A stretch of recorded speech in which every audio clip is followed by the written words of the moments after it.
Now we will discuss about the new inventions in the modern history. The period of industrialization was started, and the first mechanized industry in the modern history was the textile industry. The invention of the power loom, the spinning mold had made a mark in the history.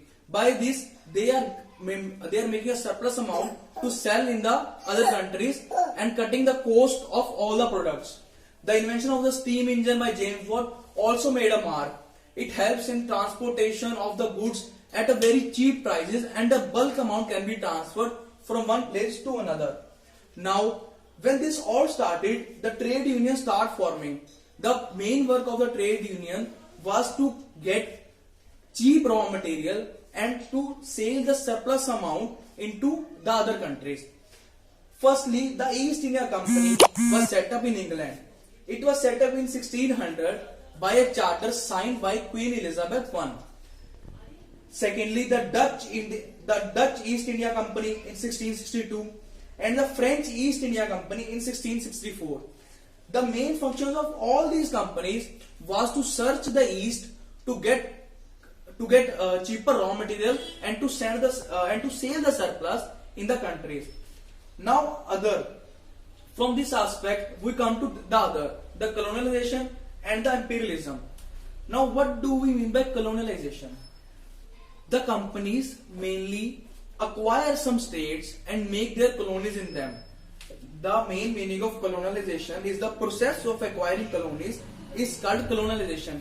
They acquire the countries which are not rich from them and which have a low technological scale and which have a poor people. We mainly say that the countries were not developed up to the mark of those countries. So they make their colonies in them and get cheaper raw material from them and sell their surplus in these countries. Second is the imperialism. Now, what do we mean by imperialism? It is the rich and powerful country control the countries which are not rich. In this, the rich countries control the poor countries, and the motive is same, to get cheaper raw material and to sell their products. Now, we can say that the main reason behind the colonialism and imperialism is the industrialization.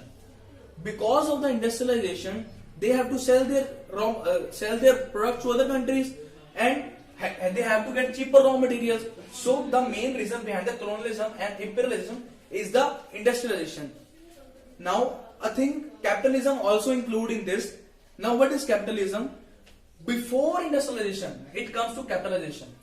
Capitalism is the main rich people control the lands and other things in the countries. For example, in Europe, the rich people control the lands and control people. They give a very low wage rate to them and exploit them and have a very luxurious life.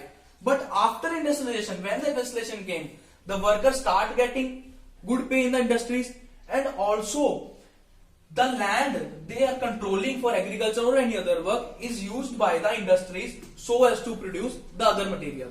Now take a look at the board and note that.